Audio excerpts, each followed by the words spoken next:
Hey everybody, Paul Cionczyk here, your favorite Chicagoland area realtor, and today we're covering 5 red flags to watch out for in your home search.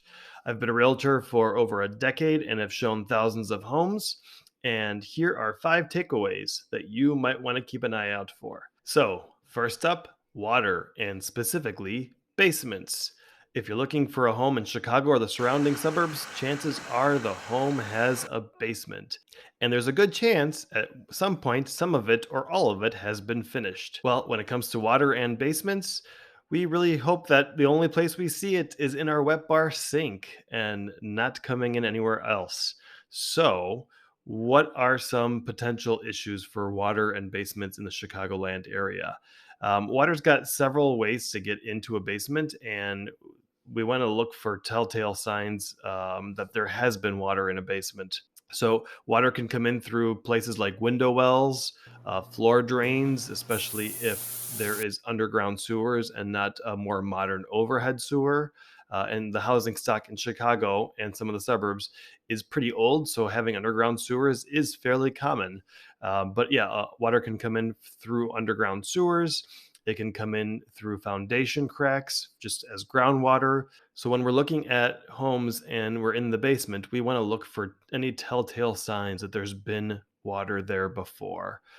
We look to see if there's boxes being stored on the ground, if there's any watermarks on them. We look at any paneling or drywall or floor trim, the bottom of doors. We look for signs of watermarks, especially if these things have been in the home a long time, like you've got paneling from the 70s still there on the walls. You look and see where you can to see if there's any water signs there. Now, just because there has been water before in the past doesn't mean that it continues to happen, but it's something that you definitely want to start asking a lot of questions about. Not many people look forward to the day where they go downstairs into the basement and find several inches or feet of water and realize that they now have to have a company come in, tear out the carpeting, tear out, the drywall that's been affected. And it could become a real mess. Now, if it's a home that you are interested in after seeing it, and there are signs of previous water in the basement, you're probably going to want to ask a lot of questions like what happened? When did it happen? What's been done to correct it and clean up after it happened? And then you want to understand whether it's truly something that's been resolved or something you have to look forward to in the future if you do buy this house. Number two, how are the bones? What's inside the walls? Looking at some of the housing stock in Chicago, there was the bungalow building boom from the 1910s to about the 1940s, and then development worked its way outwards. And as you move towards the suburbs, you got some newer housing stock built in the 50s, the 60s, the 70s, depending on where you're looking at and at what point in the past century it was developed.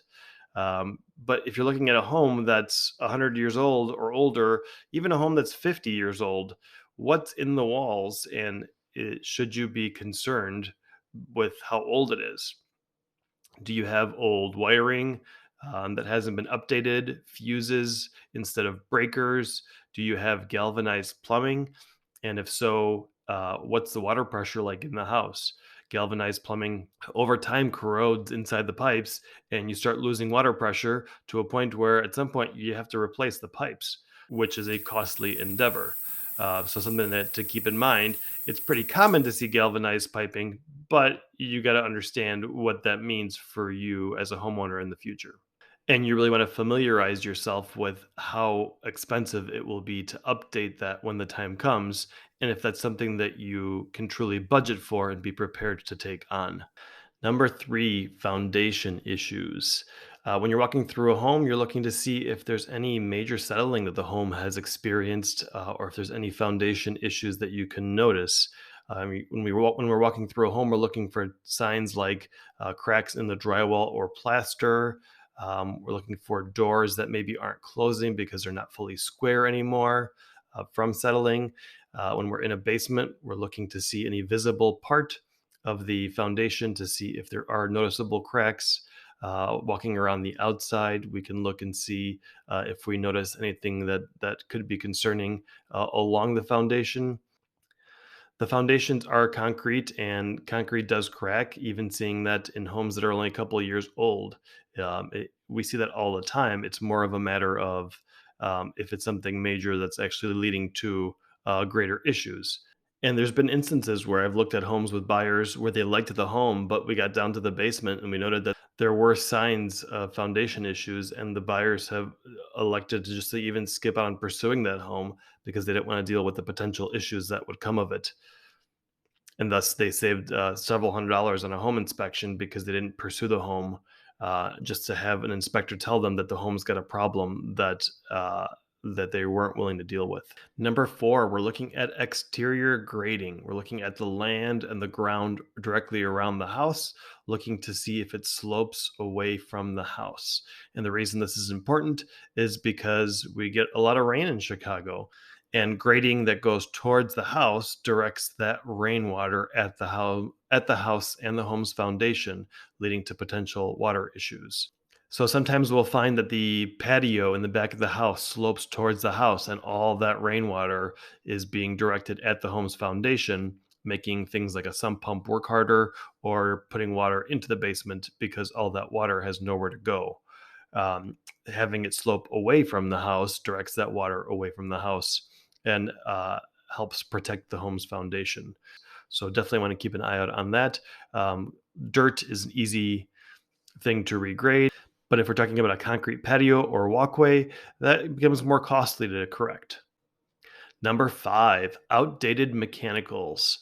When we talk about mechanicals, we're talking about things like the furnace, the air conditioner, the water heater, the roof, things that are costly to replace when it's time to replace them.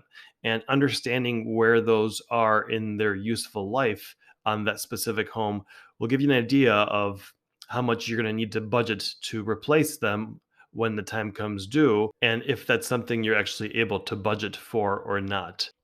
Like on a gas hot water heater, a home inspector may tell you that we expect them to last about 10 years. Once they get to about 10 years, we say that they're beyond their useful life. Now that doesn't mean that they can't go another 5, 6, 7, 8, 9 years sometimes. But average life, what we expect is once they cross that 10-year mark, that's time to start budgeting for a new one. Same with the furnace and air conditioner. Now, I'm sure it'll vary depending on how well they were maintained, but most inspectors that I've come across in this area will say 20 to 25 years is what you can expect out of a furnace and an air conditioner. Now, not to say that we haven't seen air conditioners that are 40 years old, but again, once you get to a certain point, you need to start expecting that the chances of something going are going to be higher, and thus needing a costly replacement.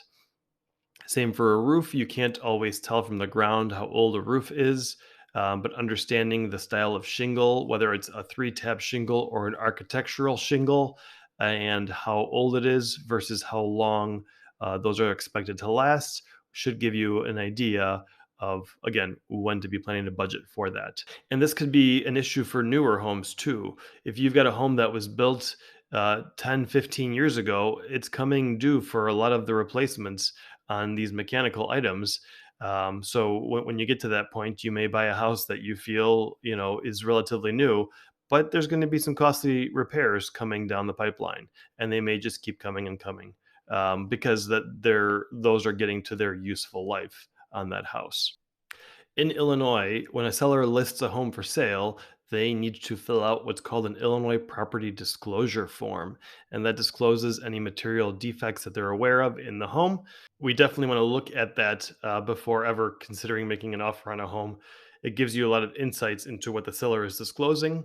Now, me as an agent, when I'm working with buyers, what I like to do is go back and look at any historical disclosures that are available to see if there are older disclosures out there that are mentioning issues that the current owner is not disclosing. Things that maybe happened before the current owner took possession of the home. Maybe they had issues with the home flooding before, where the current owner hasn't experienced that, but we know that there may be history to keep an eye out for and ask questions about. So, did you find this video helpful? If so, give me a thumbs up so I know to make more videos like this, and make sure to like and subscribe to this channel where I'll be posting other helpful videos.